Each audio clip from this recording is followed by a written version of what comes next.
27 जून 2005 से शिक्षाकर्मी वर्ग 2 के रूप में शुरू हुआ सफ़र आज 20 साल बाद 27 जून 2025 को लेक्चरर के रूप में जारी है। और ये 20 शैक्षणिक वर्ष हमको एक बहुत बड़ा अनुभव देता है। इन अनुभवों में हम शिक्षकों के लिए ये 20 सालों में सबसे बेहतर ये रहा कि हम जब सबसे पहले हमारा पोस्टिंग शिक्षाकर्मी के रूप में हुआ तो हमारा जो वेतन है वो बहुत ज़्यादा कम हुआ करता था, जो 2018 से हम लोगों का शासकीकरण हो गया, जो सबसे अच्छी बात रहा हमारे लिए। दूसरी चीज़ ये रहा हम लोगों के लिए कि जो शिक्षा का स्तर यदि देखें हम तो इसमें जो लोगों का विश्वास है शासकीय शिक्षा में यदि बोले तो लगभग प्राथमिक शाला की शिक्षा की बात करें तो प्राथमिक शिक्षा में लोगों का विश्वास कम हो गया।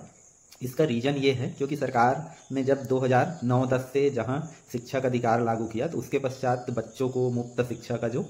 सुविधा दिया गया, लेकिन उसके कारण शिक्षकों को पढ़ाई से दूर हर सुविधाओं में ज़्यादा इंगेज रखा गया और पढ़ाई उससे कहीं ना कहीं दूर हो गया, जिसके कारण लोग शासकीय प्राथमिक शिक्षा में विश्वास कम हो गया। लेकिन हाई स्कूल से ऊपर की बात करें 9 to 12 में तो उसका स्तर अभी भी ठीक है। शासकीय जो भी विद्यालय हैं 9 से 12 तक की शिक्षा, वहाँ की शिक्षक व्यवस्था, ये सभी चीज़ें बहुत कुछ तक ठीक है। लेकिन जो प्राथमिक शिक्षा है वो आज के दौर में सरकार के बहुत सारे योजनाओं के कारण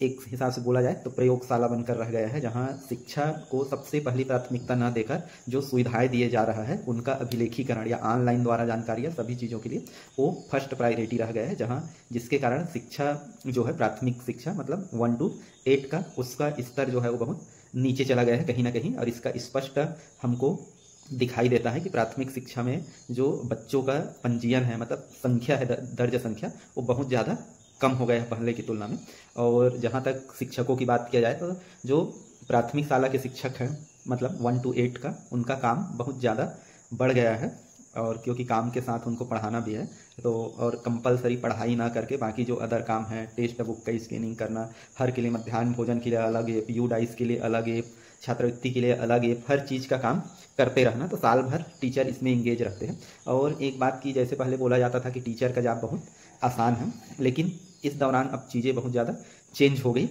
क्योंकि अब टीचर का जॉब उतना आसान नहीं रहा जितना बोला जाता है। क्योंकि आज के डेट में जैसे हम लोगों को बोला जाता है कि 45 दिन ग्रीष्मावकाश मिलेगा ये, तो यदि आप कोई भी टीचर प्राइमरी वगैरह से जो है उनसे पूछें तो उनको देखोगे तो इस दौरान भी लगभग 15 दिन उनको स्कूल जाकर काम करना पड़ता है, जबकि 15 से 20 दिन उनको ऑनलाइन कोई ना कोई जानकारी, कोई ना कोई ट्रेनिंग, मीटिंग, ये हर चीज़ उनको अटेंड करना होता है। और बाकी दिन भी और कई सारे जानकारियाँ गर्मी के दिनों में ही देना पड़ता है, रिजल्ट की तैयारी करना, ये सारी चीज़ें। तो यदि हम लोग देखें मोटे तौर से तो 45 दिनों में जो टीचर को मुश्किल से 10 से 15 दिन ही वो फ्री होता होगा जिस दिन स्कूल का काम नहीं करता। और बाकी हम सत्र की बात करें तो सत्र के दौरान टीचर का काम ऐसा हो गया है 24x7